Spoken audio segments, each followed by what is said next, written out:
지금부터 정토경전대학 대승불교 1강을 시작하겠습니다. 먼저 삼기의와 수행문 낭독이 있겠습니다.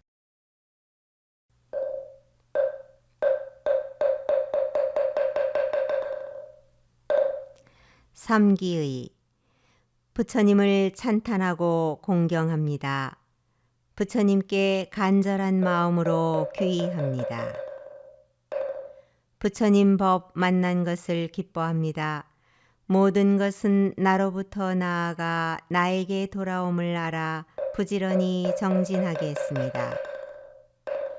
부처님 제자됨이 자랑스럽습니다.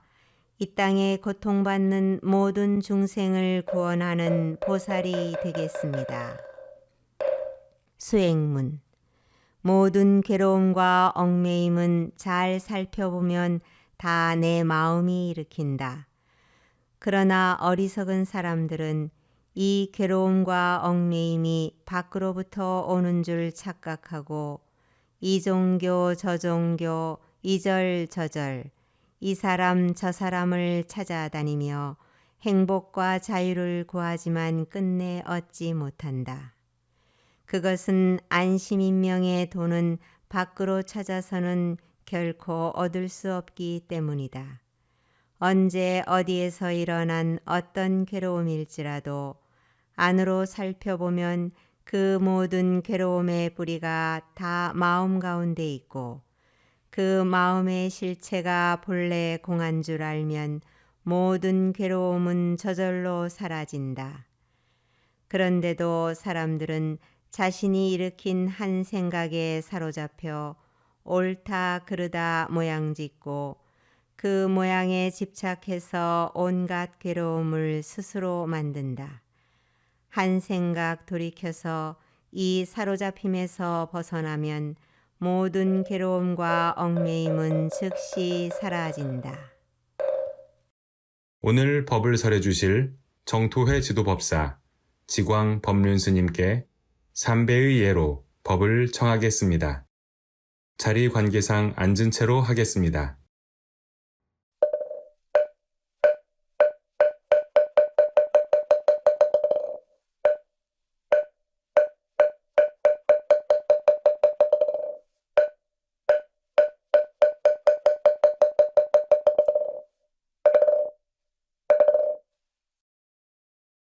잠시 명상하겠습니다.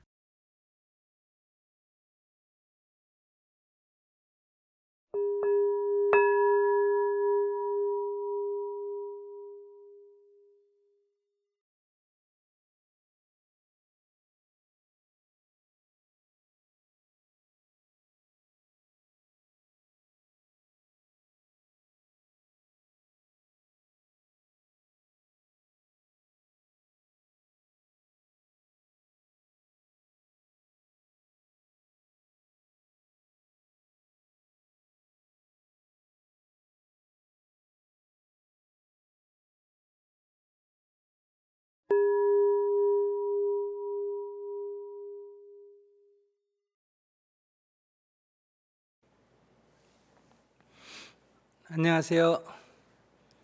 경전대학에 입학한 것을 한 번 더 축하드립니다. 강의를 시작에 앞서 여러분들 누구든지 용기가 있는 사람이면 손을 들고 경전대학에 입학한 소감을 한번 얘기해 보시기 바랍니다. 각오라든지 다짐이라든지 원이라든지 소감이라든지 무엇이든지 좋습니다. 네, 한 서너 분 들어보겠습니다. 네, 소준표님 말씀해 주세요. 네, 제가 하겠습니다. 저는 이번 경전반 통해서 실제 과제들을 진짜 제 삶에다 적용시켜서 진짜 제 삶으로 만드는 그런 실천들을 잘 해나가고 싶은 게 저의 이번 경전반에서의 원입니다. 네, 이상입니다. 네, 감사합니다. 네, 신정화님 말씀해 주세요. 네, 법률스님 너무 반갑습니다. 건강하고 행복하세요. 네. 지금 참가자분이 900분 있는 거 생방으로 하는 거 처음이라서 굉장히 설레고요. 퇴근하고 너무 술 마시고 싶었는데 이거 참아서 이거 어떻게 수업 들어야 되나 했는데 너무 들어오길 잘한 것 같고 술도 줄이고 좀 더 사회생활, 제 직장 생활을 잘하기 위해서 들어왔습니다. 법륜스님들 감사드립니다. 네, 감사합니다. 네, 김성용님 말씀해 주세요. 네, 안녕하세요. 네, 저는 문득 그 청년불대를 처음에 했었거든요. 그 네. 빔 프로젝트를 보면서 청년불대를 하다가 지금은 나이가 대중부가 되었고 지금 이제 그 온라인을 거쳐가지고 지금 이렇게 이제 직접 실시간으로 이렇게 줌으로 이렇게 수업 듣는 것까지 이렇게 세 단계를 쭉 다 접한 것 같거든요. 그래서 되게 뭔가 신선하기도 신선하고 이 정토회가 변해가는 부분들을 이렇게 몸으로 이렇게 피부로 다 겪어가면서 이렇게 불법의 이렇게 적용에 대한 방식에 대해서도 더 많이 느끼고 좀 더 관찰하면서 열심히 배우겠습니다. 옛날 젊으신 법륜스님 외에도 이제 지금 버전의 법륜스님 말씀도 잘 담아 듣겠습니다. 네, 감사합니다. 네, 손두분 한 분 더 계시네요. 한 번 더 듣겠습니다. 네, 윤영준님 말씀해 주세요. 네, 반갑습니다.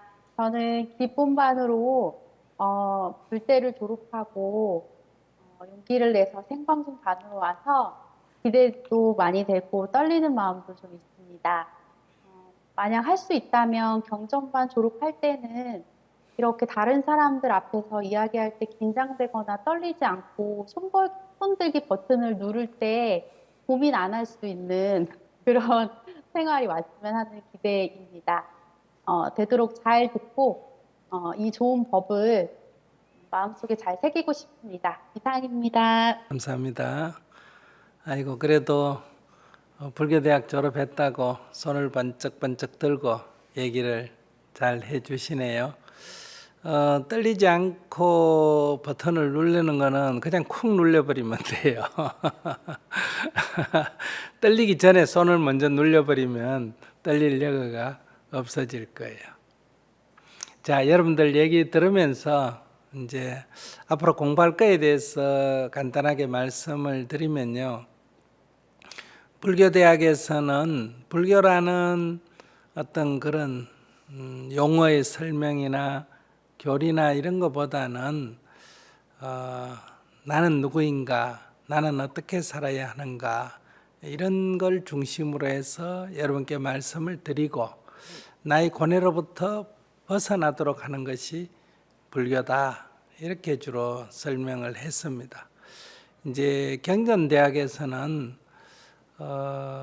조금 불교에 대해서 좀 공부를 한다 이렇게 말할 수가 있겠습니다. 물론 중심 과제는 내가 어떻게 괴로움 없이 자유롭게 살 거냐가 중심 과제인데 전통적인 불교의 사상을 가지고 여러분과 대화를 하는 그런 시간이 되겠습니다. 불교는 크게 나누어서 일반적으로 말하기를 소승불교, 대승불교 이렇게 나눕니다. 소승불교라고 말할 때는 지금의 태국이라든지 미얀마라든지 스리랑카라든지 베트남이라든지 라오스라든지 캄보디아라든지 이제 이런 나라에 분포하고 있기 때문에 주로 남방불교다 이렇게 불리고요. 대승불교라고 하는 것은 중국이나 티베트, 몽골, 한국, 일본 이런 데 분포하기 때문에 북방불교다 이렇게 표현을 하기도 합니다. 물론 대승불교 안에는 다시 밀교라는 게 있습니다. 탄타라, 밀교라는 게 있어서 티베트 불교, 몽골 불교 이런 것을 밀교라고 부르고요. 또 대승불교 안에 중국에서 불교 혁신운동이 일어난 선불교라는 게 있습니다. 국제적으로는 일본 발음을 따서 젠 부디즘이다 이렇게 부르죠. 선불교라는 것이 있습니다.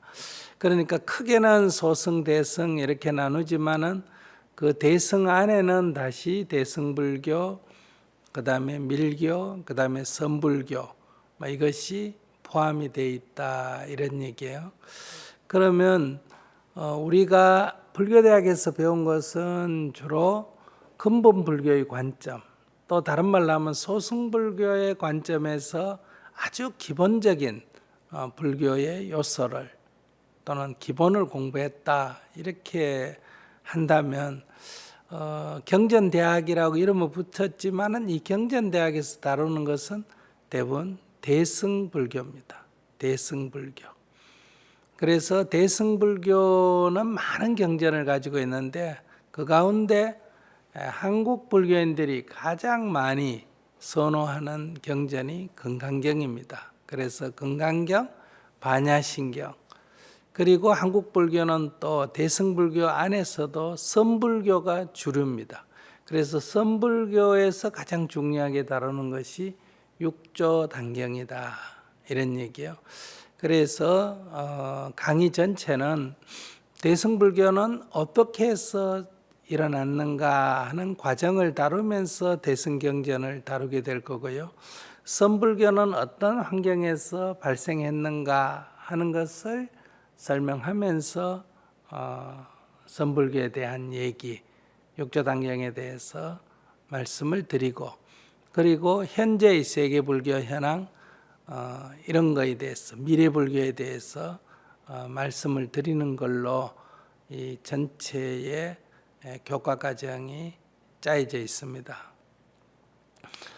이런 교과 과정을 소재로 해서 결국은 주 핵심은 나는 어떤 삶을 살 것인가, 좀 더 괴롭지 않고 행복하게, 눈치 보지 않고 자유롭게 살려면, 내가 내 인생의 주인이 돼서 살려면 어떤 관점, 어떤 마음가짐을 가져야 하는가, 이게 중심 과제다 이렇게 말씀을 드리면서 강의를 시작을 하겠습니다. 부처님은 지금부터 2600여 년 전에 이 세상에서 출현해서 괴로움이 없는, 그리고 다른 사람과 함께 행복해지는 그런 삶을 탐구하고 추구하고, 그래서 깨달음을 얻고 자신이 그런 삶에 이르렀고 또 타인이 그런 삶을 살도록 안내하는 역할을 했습니다. 그 당시에 많은 사람들이 붓다의 가르침을 듣고 자신의 어리석음을 깨우치고 그 가르침대로 살아가서 붓다뿐만 아니라 붓다를 따르는 많은 사람들도 자유와 행복을 누렸습니다.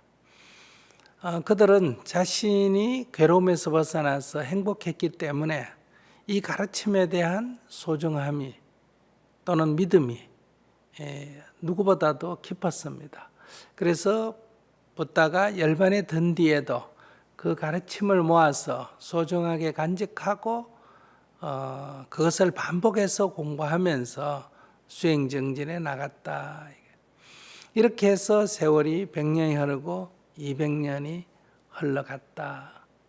이렇게 100년이 흐르고 200년이 흘러가면서 생긴 외형적 현상은 이 법이 전파되는 영역이 매우 넓어졌습니다. 그리고 두 번째는 참여하는 사람의 수가 많아졌습니다. 그러니까 영역이 넓어지면 차이가 생기기 마련이고, 참여하는 사람이 많아지면 당연히 그 가운데서 견해가 다른 사람이 생겨나게 마련이다. 이렇게 볼 수 있습니다. 거기다가 또 시간이 많이 흘렀습니다. 200년이라는 시간이 흐르다 보니까 붓다의 가르침을 원형대로 그대로 고수하려는 사람과 붓다의 가르침을 이 변화한 시대, 지역이 달라졌거나 시대가 달라진 이 상황에 맞게끔 좀 변화를 해서 적용하려는 사람, 이렇게 크게 견해가 좀 나눠지게 됐다 이런 얘기예요. 쉽게 얘기해서 말씀을 드리면 부처님 당시의 수행자는 출가 수행자는 다 옷은 주워 입고 음식은 얻어먹고 잠은 나무 밑에서 잤다. 간혹 비 오는 날 빈집 처마 밑에서 자는 정도로 아니면 동굴에서 자거나 이렇게 했는데 이제 사람이 점점 많아지게 되고 또 무리를 이루어서 같이 살게 되면서 초막 정도를 짓게 됐어요. 대나무 기둥을 세우고 위에 지붕에 짚을 덮어서 햇빛을 가리고 비를 피할 수 있는 이런 초막 정도를 짓게 됐다.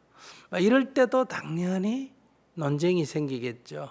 인위적으로 만들어진 그런 초막 밑에서 사는 것은 안위를 추구하는 거다.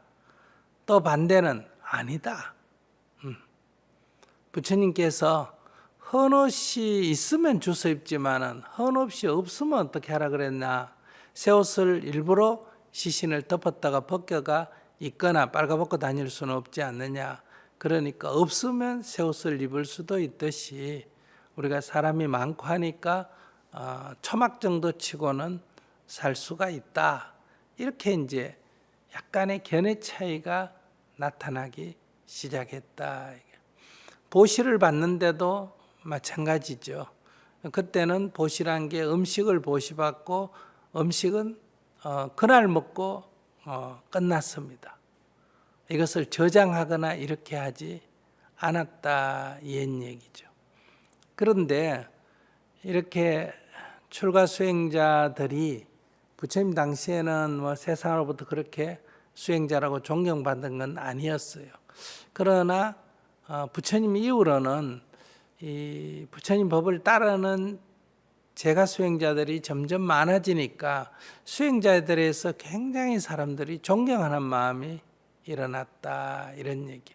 그래서 수행자들이 오면 전에는 먹던 음식, 버리는 음식을 이렇게 거지에게 주듯이 줬는데 자기가 존경하는 사람이 오니까 어때요? 음식을 따뜻이 마련해 가지고 좋은 음식을 이렇게 대접하기도 했다 이거예요.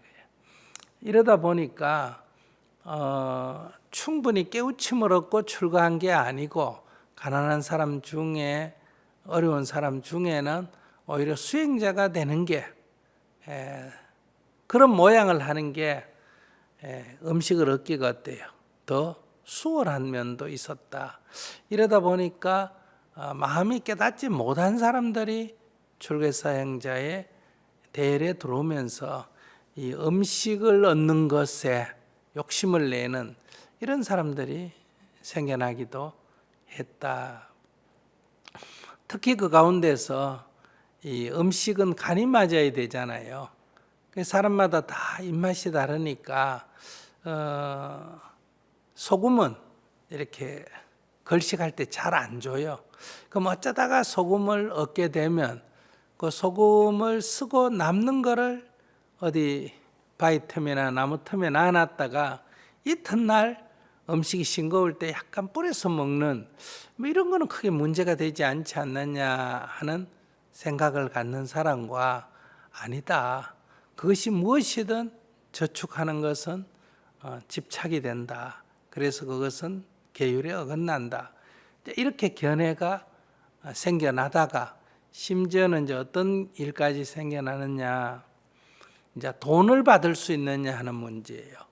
그러니까 초기에는 화폐가 별로 발달을 안 했는데 한 200년이 지나면서 바이샬리 같은 그런 상업이 발달한 도시에서는 화폐가 아주 발달을 했습니다. 그러니까 상인들이 길을 가다가 출가 수행자를 만나 뭔가 공양을 올리고 싶은데 음식은 없다.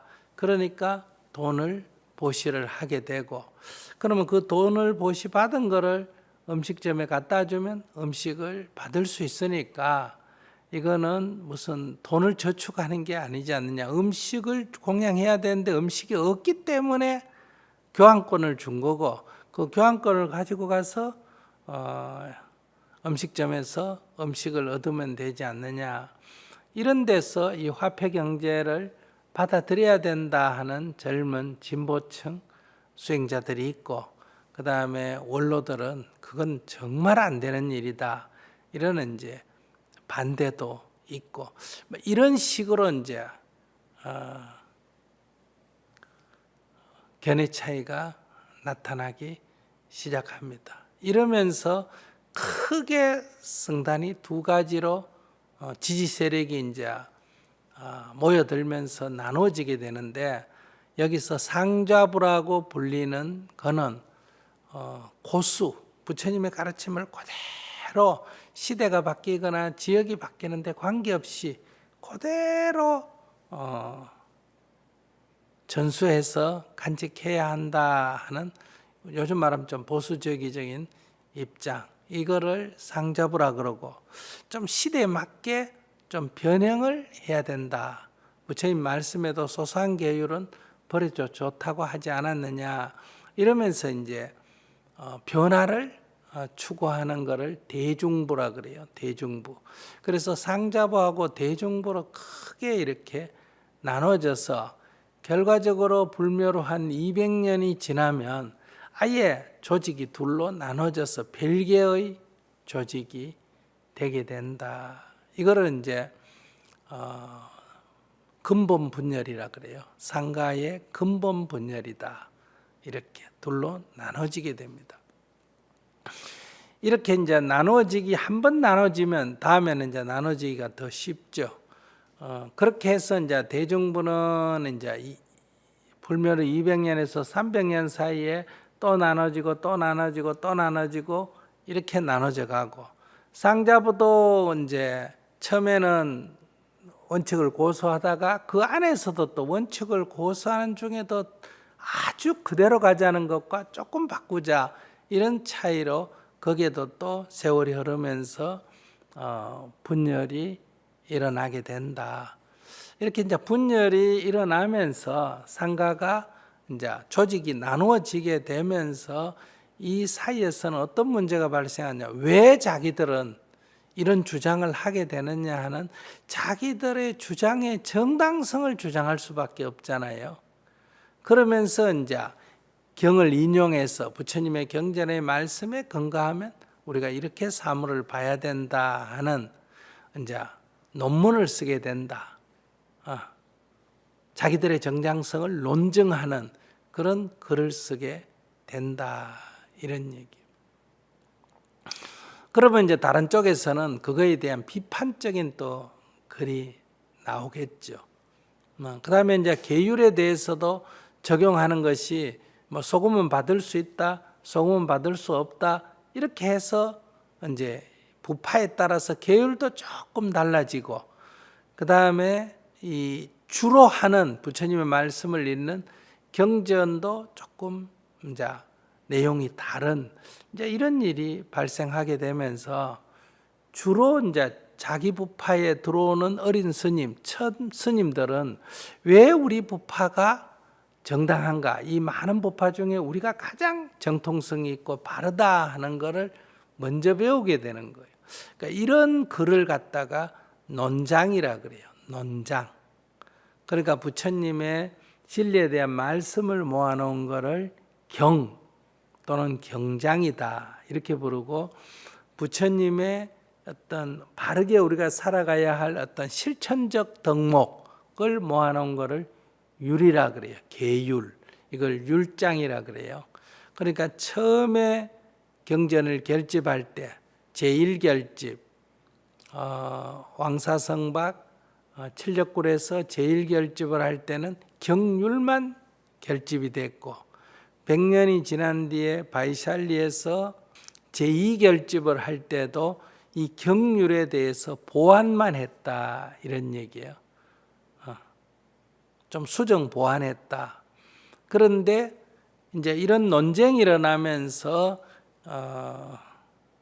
200년 불멸 후 200년 경에 이제 파탈리푸트라 즉 아소카 왕 때입니다. 아소카 왕을 때를 마우리아 왕조라 그러고 그 왕조의 수도가 파탈리푸트라예요. 이 파탈리푸트라에서 이 경을 결집할 때 논장도 결집을 했다. 즉 자기의 정당성을 주장하는 그런 논문, 요즘 말하면 논문이라고 할 수 있겠죠. 이런 우수한 논문은 부처님의 말씀에 거의 버금갈 만하게 중요성을 뒀습니다. 각 부파는요. 그래서 논장이 출연하게 되고 논장이 결집을 하게 된다. 그래서 이 논장을 부르기를 아비달마라고 불러요. 아비달마. 그래서 이 부파로 나눠졌다 해서 이 시대를 뭐라 그러냐? 부파불교 시대. 또 이 시대에는 주로 논장이 많이 출연해가 공부를 경율로학계보다는 논장을 중심으로 해서 공부를 해서 수많은 논장이 출연했다. 그래서 이 시대를 아비달마 시대, 아비달마 불교 시대 이렇게 부르게 된다. 자, 이런 시대가 오래 가게 되니까 이제 스님들이 어떤 일을 하느냐? 스님들이 수행정진하고 자신이 자유롭고 또 타인에게 어려운 사람에게 좋은 법을 설해서 깨우쳐주고 이런 인격체였는데 이제 어릴 때 출가해가 부처님의 말씀인 경을 외우고 유를 외우고 자기 부파의 논장을 학습해가 학습을 하고 그러니까 이렇게 공부하려면 만약에 20살에 스님이 됐다 하면 40살까지 내 공부만 해야 된다. 그래서 이제 또 새로운 글을 쓰게 되고 그러니까 일종의 학승이처럼 됐다. 불교에 대해서 많이 아는 이런 것이 중심이 됐다. 이런 얘기. 그리고 다른 부파하고 계속 논쟁을 하게 됐다.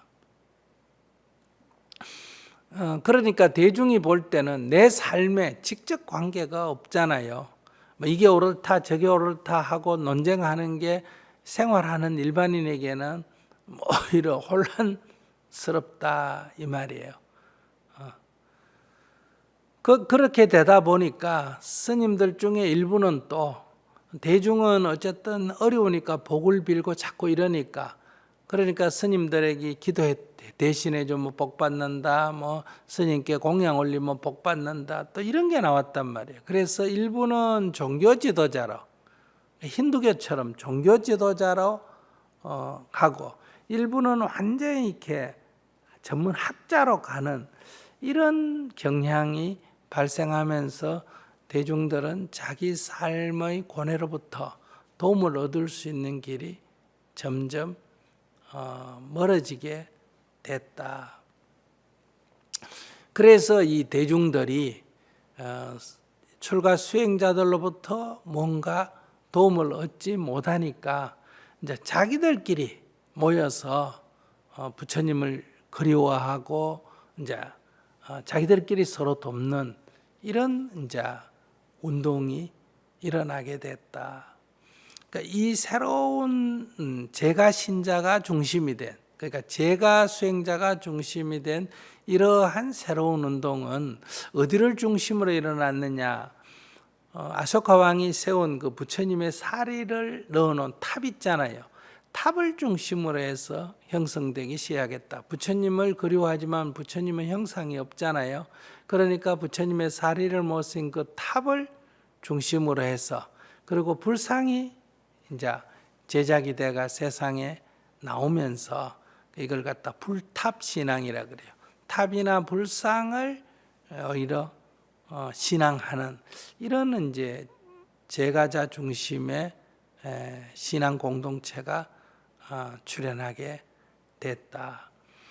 그러니까 이제 우리가 원래 부처님의 가르침은 뭐가 중요합니까? 첫째는 계율을 청정히 지켜야 되고, 두 번째는 선정을 닦아야 되고, 세 번째는 지혜를 얻는다 하는 계정의 사막을 닦잖아요. 그런데 사람들이 이제 제가자 중심에 살 때는 사람들이 제일 어려운 게 경제적 어려움이란 말이에요. 그러니까 이 경제적 어려움에 서로 돕는 게 굉장히 필요한 거예요. 그래서 이 새로운 불교 운동을 하는 데서는 보시를 하는 것, 남을 돕는 것, 남을 보살피는 것, 이것을 최대의 덕목으로 하는 이런 새로운 이제 수행자의 덕목이 생겨났다 이런 얘기고, 두 번째는 이제 이런 운동이 기존의 불교에서 볼 때는 사이비란 말이에요. 일종의. 그러니까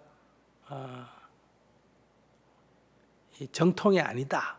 이렇게 해서 많은 비판을 받았기 때문에 그런 이제 사이비 취급을 받는 것을 참고 인내하는, 항상 남의 비난에 대해서 참고 인내하는 이 인욕이 중요한 이 수행의 덕목으로 자리 잡고, 그 다음에 이제 머리 깎고 출가 승려는 그 모양만 보고도 사람이 존경하지만은 머리 기르고 세상 옷 입고 이렇게 활동을 해보면 누가 인정을 안 해주잖아요. 그러니까 굉장한 노력이 필요한 거예요. 그래서 이 정진이 중요한 덕목이 됐다. 그래서 이러한 보시와 인욕과 정진이 기존에 있던 계, 정, 해와 합해져 가지고 이제 6가지 수행 길이 열렸다. 이거를 우리가 육바라밀이라 그래요. 육바라밀이라고 하는 자기들 나름대로의 새로운 수행법을 만들어 내게 됐다. 자, 이렇게 해서 새로운 불교 운동이 일어나게 됐는데, 처음에는 세력이 작으니까 사이비 취급을 받았는데 점점 이제 참여하는 이제 규모가 커져 나가게 됐다. 이제 여기서 또 어떤 문제가 있느냐 하면, 이 기존의 이 출가 승단이 이제 그렇게 학문을 할 수 있었던 것은 이 부유한 사람들의 이 보시가 중요했다, 이런 얘기예요. 그러니까 이 사람들이, 승려들이 머무르는 집도 이제 짓게 되고 끊임없이 그렇게 공부하게 되니까 계속 재정적인 후원을 해줘야 되는데, 이러한 재정적 후원이 뭐 왕이라든지 소수의 부자들, 장자들의 기반을 두고 있었습니다. 길거리에서 걸식을 할 때는 가난한 사람들도 다 지지 기반이 됐지만은 이제 대중과 점점 유리되니까 이 지지 기반이 부자들이나 정부나 막 이런 사람이 지지 기반이 됐다는 거예요. 그러다가 정권이 바뀌고, 즉 왕조가 바뀌고, 왕조가 불교 왕조가 아니라 힌두 왕조가 된다든지 이렇게 되니까 이제 이 재정 지원이 어렵게 되는 이런 문제가 있는데 대해서 이 신앙 공동체인 이 제가자 중심으로 모여 있는 이것은 대중이 다 참가하니까 오히려 이런 어려운 시기에는 더 재정적으로도 탄탄하게 이렇게 해서 성장해 가게 됐다. 그러면 이제 이런 운동에 참여했다가 이 부처님 법을 알고자 해서, 왜냐하면 여기는 주로 믿음을 중심으로 하지 경을 공부하는 건 아니잖아요. 그러니까 스님들이 볼 때는 이 사람들은 무식한 사람들이, 불교도 모르면서 불교한다, 이렇게 비판을 받았죠. 그러니까 이 사람들 중에도 출가해가 스님이 돼가 불교를 공부해가 다시 오기도 하고, 또 기존에 출가한 승려들 중에도 그 안에 막 부패가 있고 분열이 있고 하니까 실망해가 오히려 이 대승불교 운동, 이 새로운 불교 운동에 참여하는 사람도 생기고, 이러면서 이 운동의 정당성을 주장하는 소위 말해서 논장이 출현하게 된다. 오히려 이게 더 진짜 부처님의 가르침에 가깝다, 이런 이제 주장을 하게 되면서 여기서는 논장을 쓰는 게 아니라 숫자의 경을 쓴 거예요. 부처님 만약에 지금 이 세상에 출현한다면 이렇게 말씀하실 거다, 이게 경이다, 이 말이에요. 그럼 차이는 뭐예요? 부처님의 하신 말씀을 가지고 이 시대에서, 이 부처님의 말씀은 이 시대에서는 이런 뜻이다, 이게 논장이고, 그러니까 이 새로운 불교 운동한 사람은 그런 학문적인 그런 지식이 없다 보니까 부처님이 이 세상에 출현하신다면 아마 이렇게 말씀하실 거다, 이게 이제 경이에요. 이 시대에 맞는, 그러니까 경을 이 시대에 맞게 해석하느냐, 이 시대에 맞게 아예 직설로 글을 쓰느냐, 이 차이가 있다. 그래서 이렇게 나온 경전을 뭐라 그런다? 대승경전이다. 이렇게 불러요.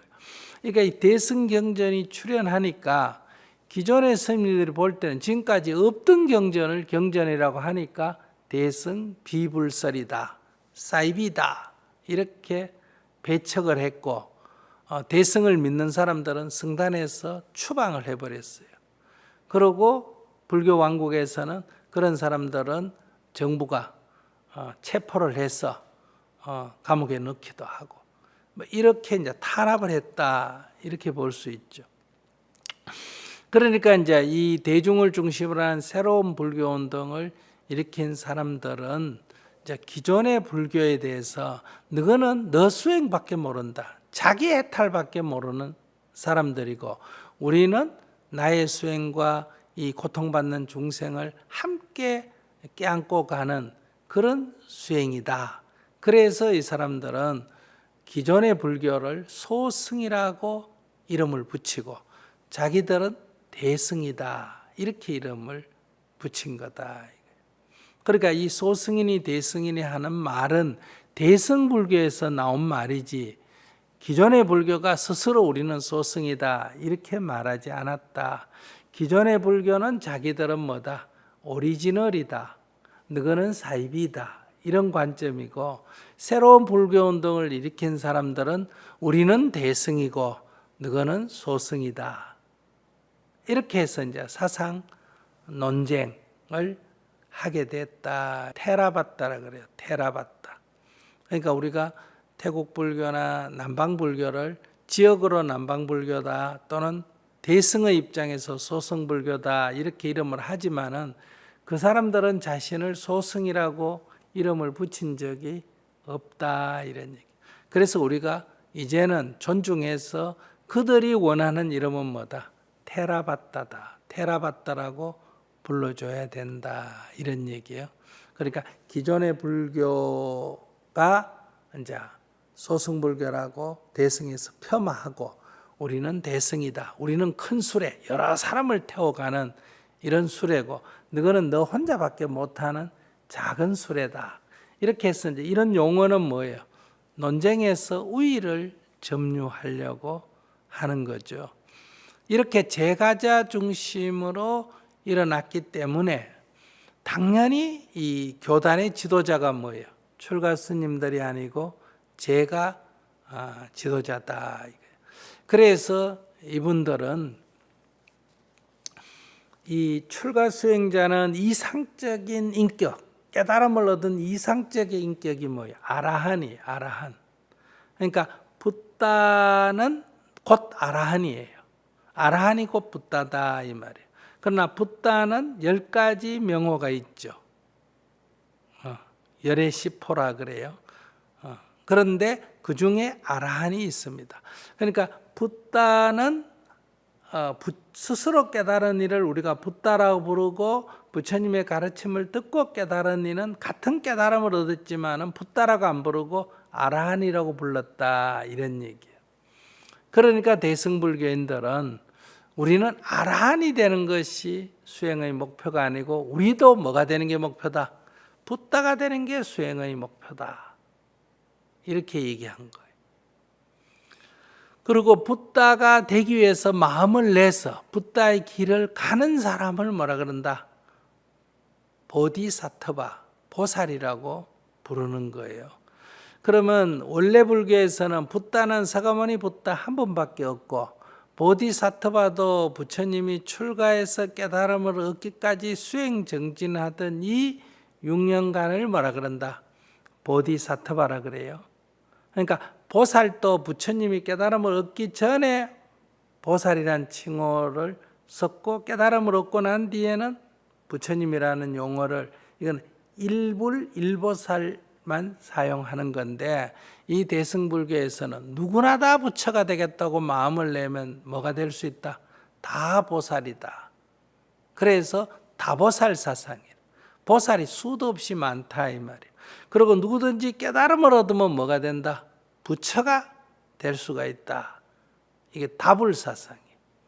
그러니까 많은 보살, 많은 부처 이름이 나오게 된 거예요. 그러니까 기존의 불교에서 볼 때는 이건 엉터리다. 이렇게 이제 비판적으로 봤고, 이분들은 너거는 너무 좀 뭐랄까 좀 작은 마음, 좀 아집이 있고 좀 점생이다, 이런 식으로 비판을 하는, 이렇게 하면서 대승불교가 점점 발전해 나가게 됐다, 이런 얘기.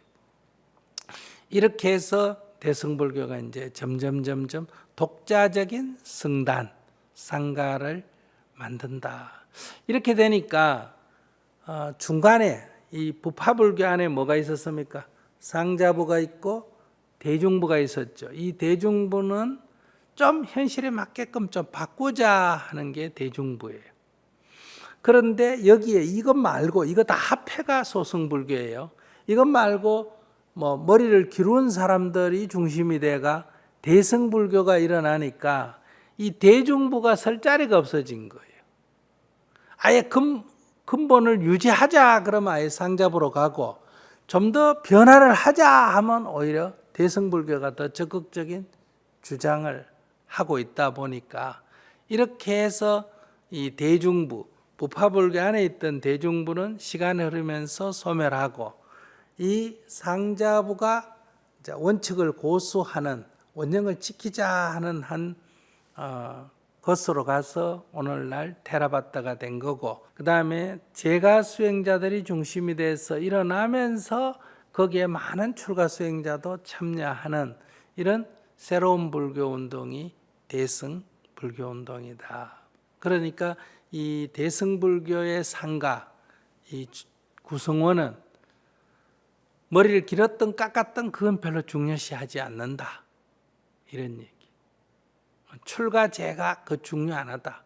발심, 마음을 냈느냐, 크게 마음을 냈느냐, 부처가 되겠다고, 깨달음을 얻었다고 마음을 냈느냐, 냈다 그러면 보살이에요.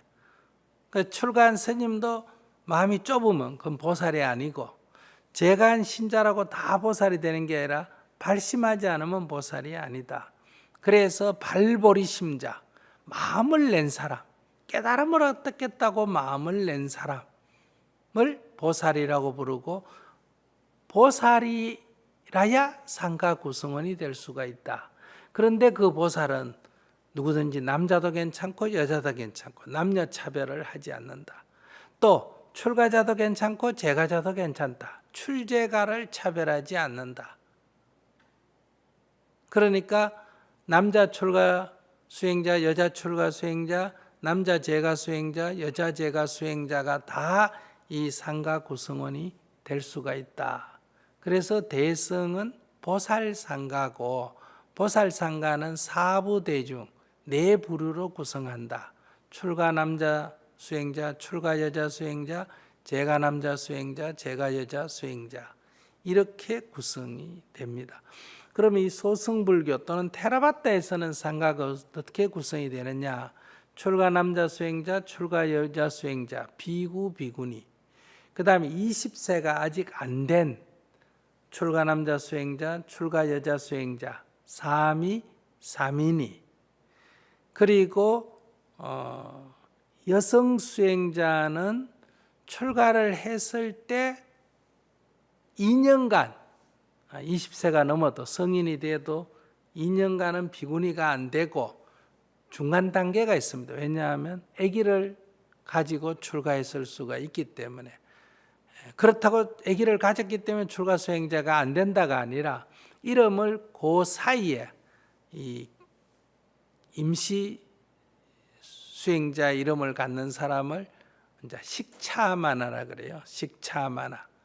그래서 20세 이상 비구, 20세 이하 사미, 그 다음에 20세 이상 여자 스님을 비구니, 20세 이하 여자 스님을 사미니, 그리고 대기하는 2년 기간의 여자 스님을 식차마나, 이렇게 해서 출가 5중, 출가한 5부류를 상가를 구성한다, 이런 얘기예요. 그러니까 우리가 불법승 할 때 이 승에 들어가는 사람이 소승불교는 출가 오중이고 대승불교는 사부 대중이다 이런 얘기예요. 그렇게 해서 이 수행자의 정의가 달라졌습니다. 소승불교는 수행자가 출가한 사람만 상가구성원 수행자 이름을 갖고, 대승불교는 출가 재가 남자 여자 차별 없이 발심하면 누구나 다 수행자다. 그래서 우리 정토에는 대승불교를 따르기 때문에 여러분도 재가 수행자가 될 수 있다. 출가해서 수행자도 될 수 있고 재가한 상태로도 수행자가 될 수가 있다. 그래서 우리 정토에는 수행 공동체 정토에는 출가한 사람든 재가한 사람이든 구분하지 않고 다 수행자로 이 정의를 하는 거예요. 자, 이렇게 이제 상가도 이제 새로 이제 구성을 하게 됐다. 이렇게 해서 이제 대승불교가 일어나게 됐습니다. 그러면 이제 이런 대승불교가 일어나면서 이제 수많은 이제 경전도 같이 이 시대에 출현하게 되는데, 이 경전에 대해서는 다음 시간에 왜 이런 경전이 출현하는가에 대해서는 말씀드리고요. 그럼 이런 대승불교가 일어나면서 그들의 주장이 어떤 거냐 이런 것을 한번 살펴보겠습니다. 우선 대승불교가 일어날 때 가장 어려웠던 게 뭘까요? 사이비라는 소리예요. 사이비라는 소리. 너는 불교 모른다. 너가 뭐 경을 하나 뭘 하나 이런. 그러니까 여기는 어릴 때부터 출가해가 뭐 수십 년간 불교 공부를 하고 의식을 집행하고 계율을 알고 이런데, 이건 제가자들이니까 뭐 그런 지식이 없지 않습니까? 그러니까 사이비 소리를 가장 많이 들은 거예요. 그러니까 이제 이것을 극복을 해야 될 거 아니겠어요? 그래서 부처님의 말씀에 부처님은 뭐라고 했습니까? 과거로부터 전승된 경전이나 계율, 윤리나 도덕, 관습이나 습관에 의해서 진리는 검증할 수가 없다. 이렇게 말씀하시면서 그 전에, 붓다 이전에 그 브라만교의 어떤 권위주의를 다 부정했지 않습니까? 부처님도 출가 승려가 될 때, 상가를 구성할 때 브라만교에서는 오직 브라만만 수행자가 될 수 있는데, 부처님께서는 그가 브라만이든 그가 크사트리아든 그가 바이샤든 그가 수드라든 계급에 관계없이 누구나 다 발심을 해서 출가를 하면 수행자가 될 수 있다. 이렇게 열었지 않습니까? 그것처럼 지금 기존의 불교는 출가한 지극끼리만 딱 이렇게 마치 브라만교가 브라만의 권위를 주장하듯이 출가 승려 권위만 딱 가지고 나머지는 접근을 금하고 있기 때문에 이거는 부처님의 가르침에 어긋난다. 그러니까 출가든 재가든 누구나 다 수행자가 될 수 있어야 하고, 이게 더 부처님의 원래 가르침에 맞다. 이런 이제 주장을 하게 되죠. 이렇게 하려면 어때요? 우리가 너의 생각, 너의 고집 이거 버려야 된다.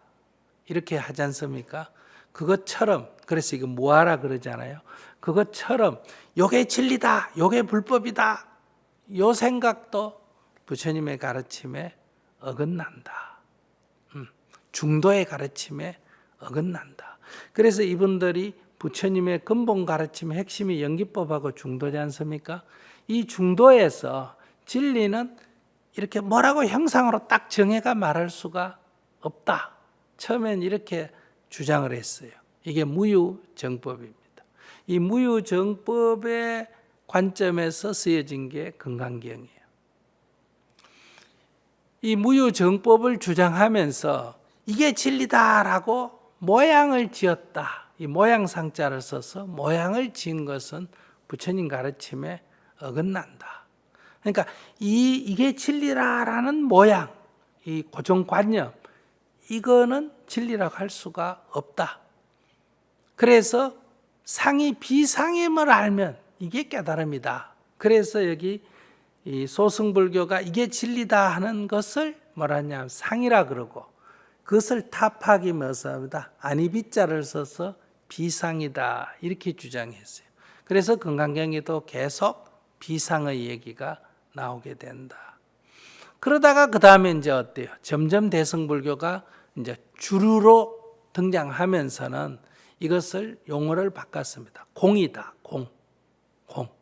그래서 대승사상의 핵심은 공사상이다.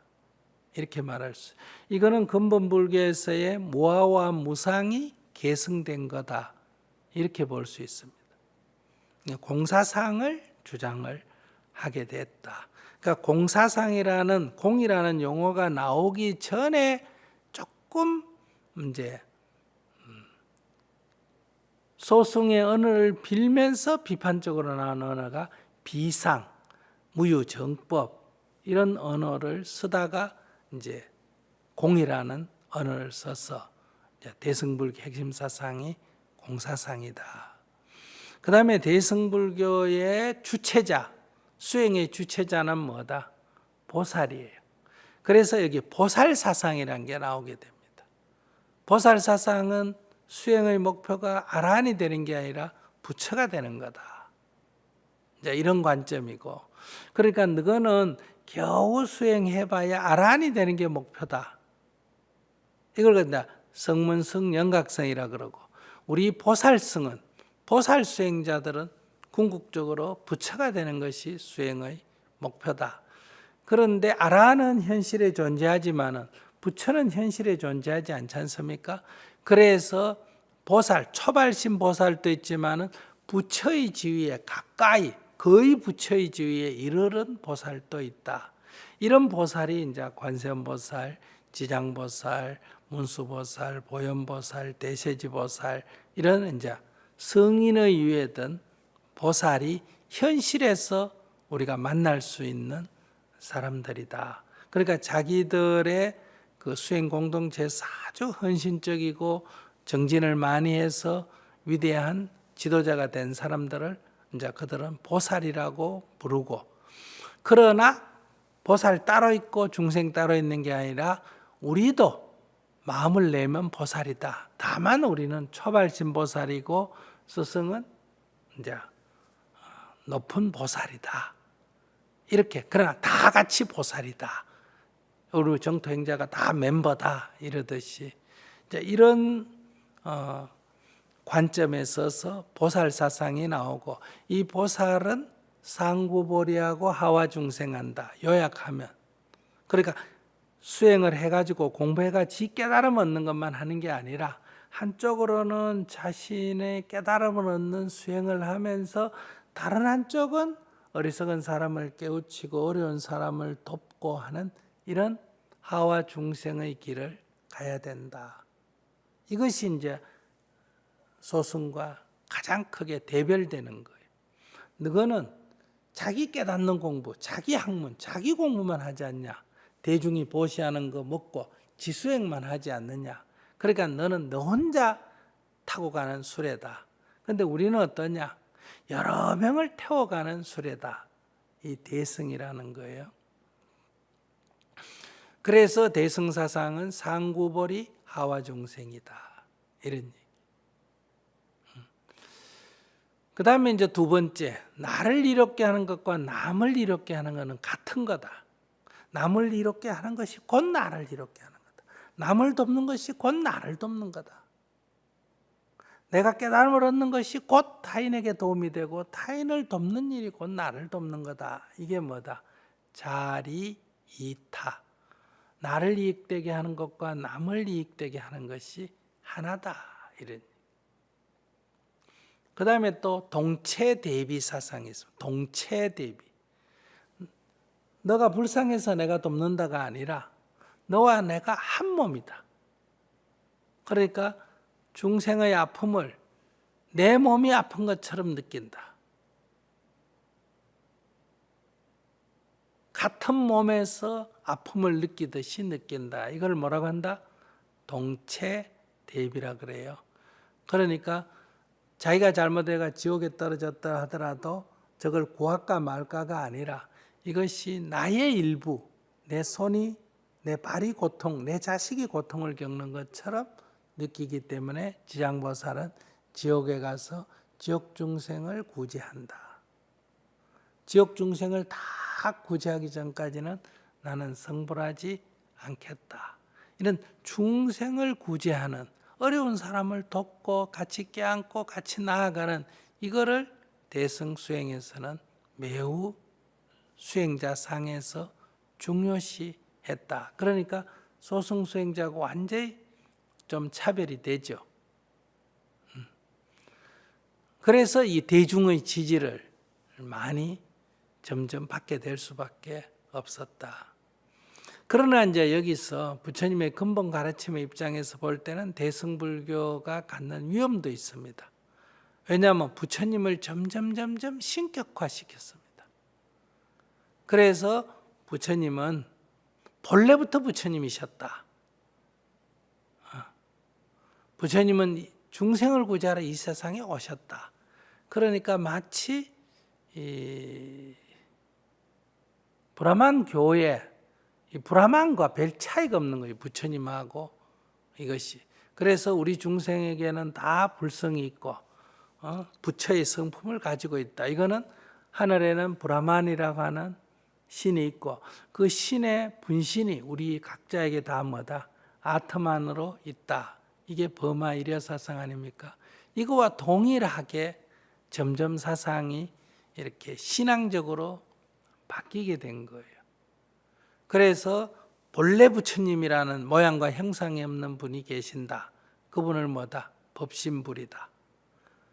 그런데 서가모니 부처님처럼 이 세상에 드러난 불을 뭐란다? 화신불이다. 이런 식으로 하니까 결국은 용어는 불교 용어를 쓰지만은 브라만교와 거의 비슷하게 닮아가는 이런 일이 발생을 하게 됐다. 그리고 또 윤회를 아주 적극적으로 받아들여서 부처님의 과거 전생 얘기도 나오게 되고, 자, 이렇게 되니까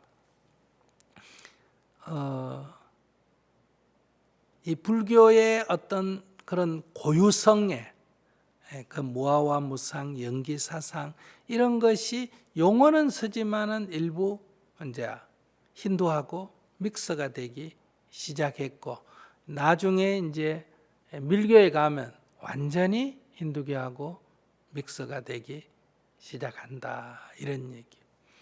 이러한 이제 장단점이 함께 있다. 그러니까 한마디로 말해서 대중성을 갖기 위해서 접근하다 보니까 세속화가 되는, 그러니까 고유성을 점점 상실하는 이런 문제가 발생을 했다. 그래서 우리는 지금 대승불교를, 한국 불교는 대승불교잖아요.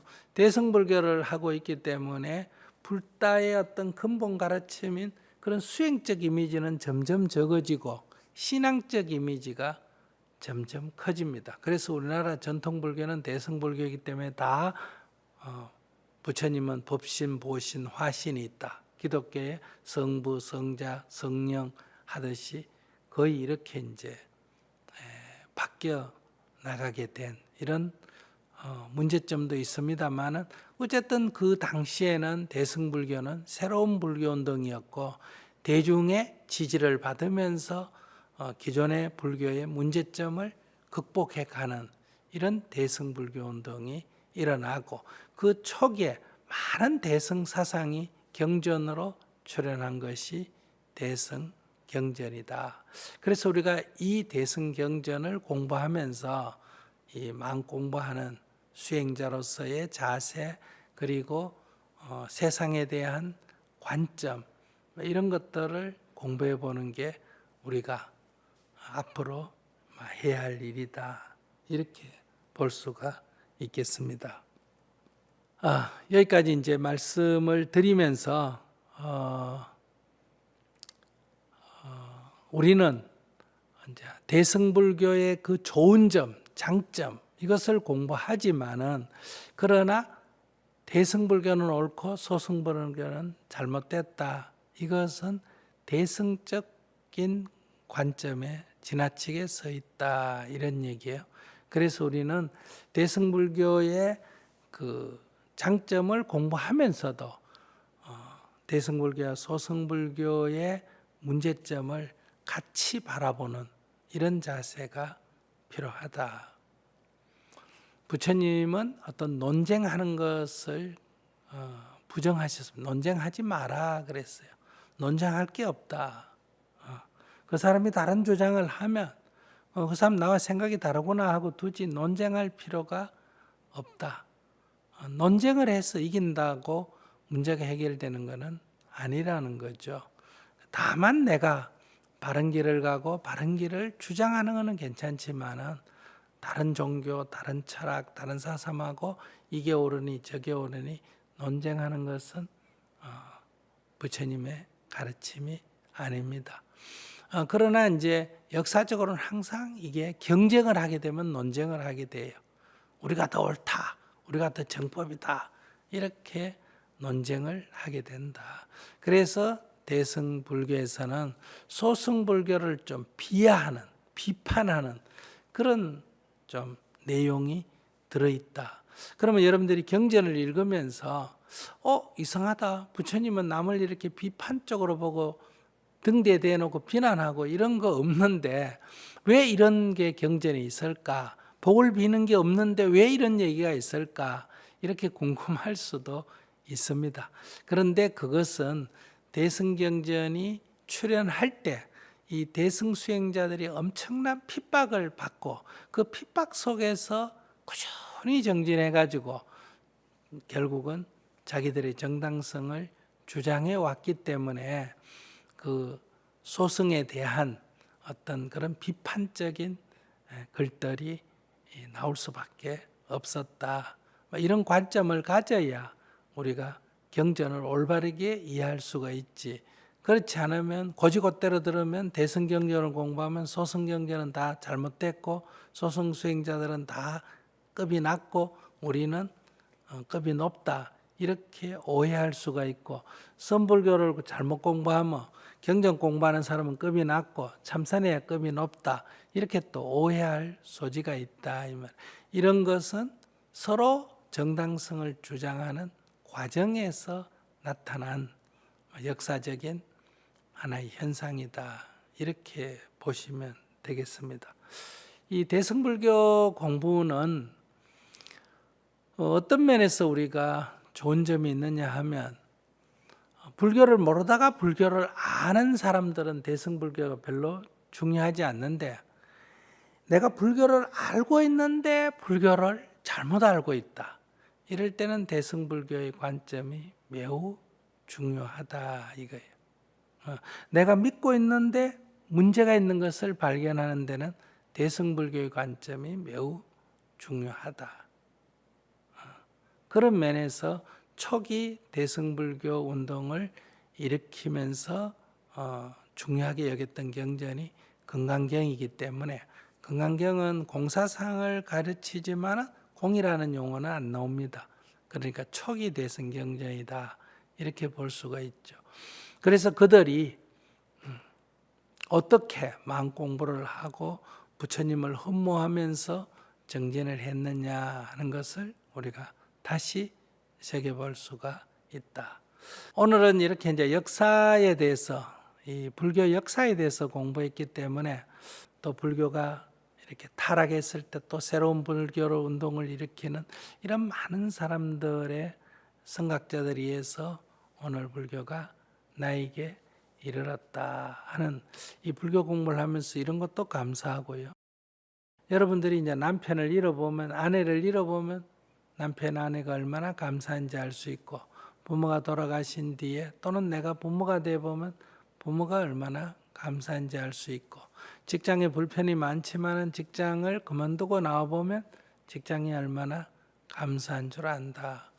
우리가 숨을 못 쉬어봐야 공기가 고마운 줄을 알고 목이 말라야 물이 고마운 줄을 알죠.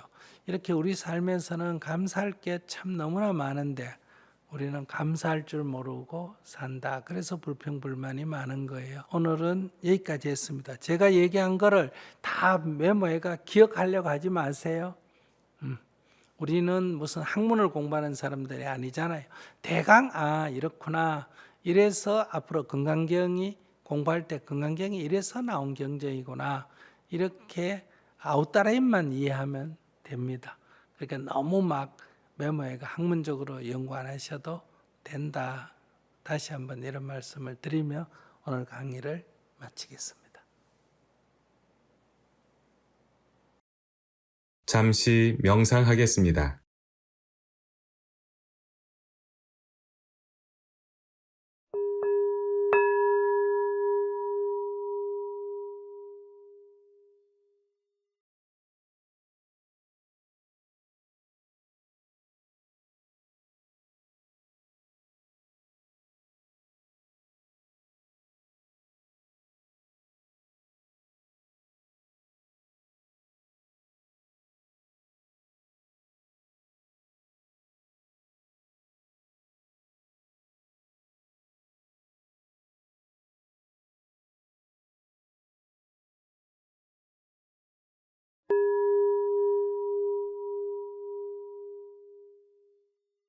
사홍서원을 하겠습니다.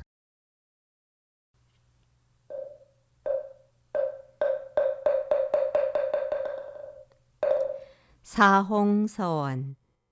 이 땅에 고통받는 중생이 한 사람도 없는 정토 세계를 이루겠습니다. 어떠한 경우에도 괴로움과 번뇌가 일어나지 않도록 수행정진하게 했습니다. 부처님 법 만난 것을 기뻐하며 모두 배우게 했습니다. 일체 중생과 더불어 꼭 성불하게 했습니다.